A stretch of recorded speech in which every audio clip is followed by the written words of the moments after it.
안녕하세요. 저는 태권도의 기술, 태권도에 필요한 피지컬 트레이닝, 그리고 선수 관리까지 모든 걸 할 수 있는 슈퍼코치 허코치 허현석입니다. 반갑습니다.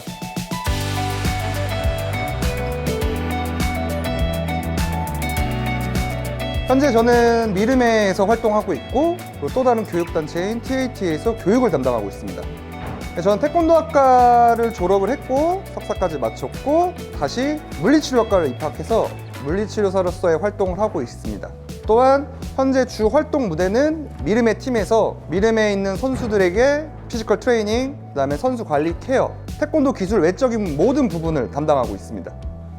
제가 현역 선수였을 때, 그때도 이제 팀 미르메 소속이었었는데, 그때 어떤 훈련 프로그램을 진행하는 데 있어서 A라는 친구는 똑같은 훈련을 했을 때 퍼포먼스가 늘어나는데, 반대로 저는 똑같은 프로그램을 참여했는데도 계속 부상이랑 퍼포먼스 하락이 나타나는 현상이 나타났습니다. 그래서 그거에 대해서 굉장히 많이 고민을 해봤는데, 그 답을 피지컬이 상대적으로 A라는 선수보다 부족한 상태에서, 그 프로그램은 A한테는 적합한 프로그램이었는데 저한테는 이제 오버 트레이닝이 되었습니다. 그러다 보니까 내가 저 A라는 선수에 비해서 체력적인 부분이 많이 약하구나, 이렇게 판단을 하고 그쪽 분야에 대해서 공부를 하게 되었고, 지금은 더 나아가서 이 통증에 대한 치료까지 하고 싶다는 생각에 물리치료학과를 입학하게 돼서 현재는 스포츠 물리치료사로서 활동하고 있습니다.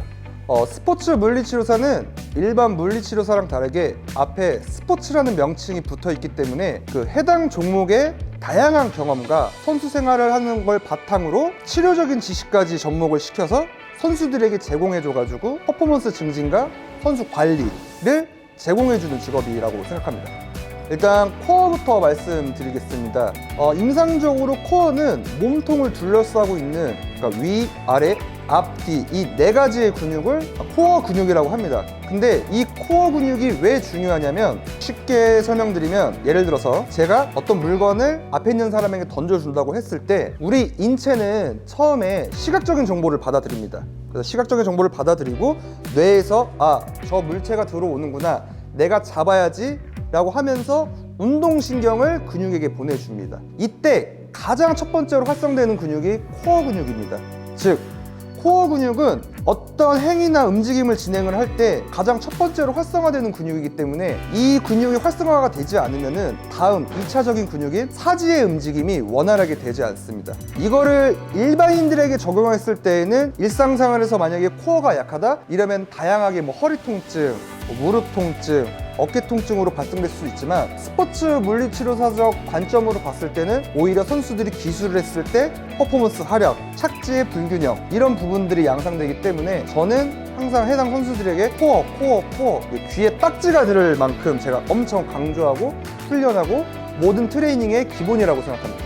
이 부분은 이제 스포츠 물리치료사마다 조금씩 다를 수가 있는데, 제가 생각하는 관리의 중요성은 결국은 선수 생활을 누가 더 오래 하느냐, 그 말은 즉슨 선수 생활을 오래 하는 게 결국 최고의 선수라고 저는 생각을 합니다. 그러다 보니까 제가 여태까지 만나던 선수 중에 가장 최고의 선수는 신민철 선수라고 저는 생각을 합니다. 그래서 제가 그 신민철 선수랑 20대부터 활동을 하면서 그 선수의 라이프를 옆에서 계속 지켜봐온 결과, 이 선수는 태권도에 방해될 요소적인 부분들을 전혀 하지 않습니다.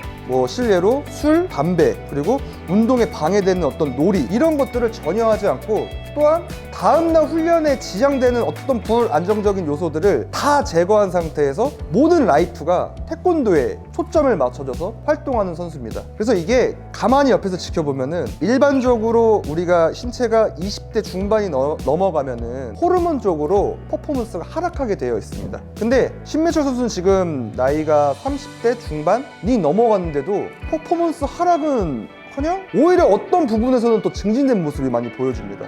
이런 걸 봤을 때 혹여나 이 영상을 시청하고 계시는 선수분들께서 운동선수 생활을 길게 하고 싶다라고 생각이 드신다면, 일단 자기 관리는 정말 필수고 기본 중에 기본이라고 생각합니다.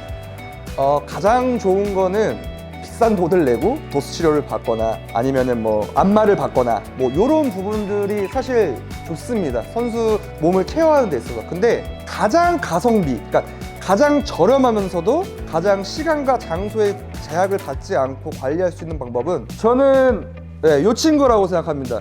이 친구가 뭐 싸면 5,000원, 뭐 많아봐야 10,000원 정도 하는데 상품을 팔려고 온 건 아니고요. 요 하나만으로도 내 몸에 자가 진단을 할 수 있습니다. 물론 저 같은 경우는 미르메에서 이 롤러의 사용법의 커리큘럼을 제공해주고 있지만 그냥 유튜브에 폼롤러 사용법을 치시고 내가 불안하다고 생각하는 그 관절이라든지 분절에 대해서 한번 이렇게 롤러를 갖다 대보면은 만약에 내가 이걸 댔을 때 너무 아파서 그 동작을 할 수가 없다 라고 판단이 되면은 정말 자기 관리를 심각하게 실패한 거라고 저는 판단이 되고, 만약에 그런 선수들이 있다면은 똑같은 해당 동작을 했을 때 해볼만 하네, 버틸만 하네, 혹은 시원하네, 요 정도 수준까지 만들어내는 게 가장 중요하다고 생각합니다. 그래서 저는 항상 선수들에게 이 롤러를 부모님 다음으로 베스트 프렌드라고 생각해 놓고 항상 옆에서 끼고 다니라고 저는 엄청 강조합니다.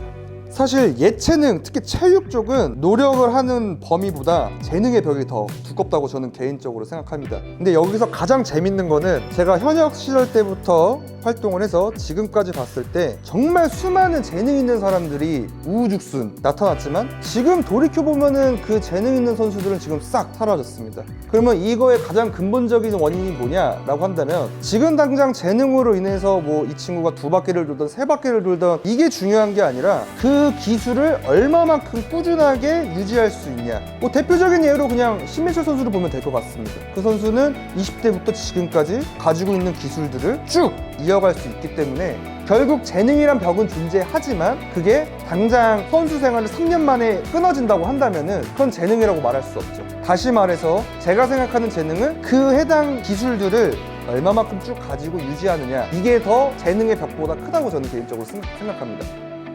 2016년도 레드불 키기 때 신민철 선수가 저에게 난 이 대회에서 우승을 하고 싶다, 그리고 기술 외적인 어떤 이런 서포트적인 부분들을 나는 너에게 맡기고 싶다라고 먼저 제안을 했습니다. 그래서 그때 저는 정말 제 인생에서 그렇게 열심히 공부한 적이 없었던 것 같아요. 그래서 그때 저는 그 과정에서 엄청난 발전을 이뤘고, 가장 중요했던 거는 이게 내 길이구나. 내가 비록 선수로서의 활동으로서 큰 명성이라든지 활동은 하진 않았지만 오히려 반대로 그 과정을 거치면서 이걸로는 내가 최고의 분야의 대명사가 될 수 있겠구나 라고 저는 생각을 했습니다. 물론 그 과정도 좋았지만 결과적으로 그 대회에서 신민철 선수가 우승을 했고, 그 과정에서 저는 신민철 선수가 필요한 부분도 알았고, 그리고 제 부족한 부분도 알았고, 제가 어떻게 앞으로 나아가야 될 방향성도 알았고, 그래서 저는 그 부분에 있어서 단순히 신민철 선수가 금메달을 따고 우승한 거에 끝이는 게 아니라 제 인생에도 많은 변화를 주었기 때문에 저는 그 2016년도 레드불 킥 우승을 가장 중요한, 혹은 가장 짜릿한 최고의 순간이라고 생각합니다.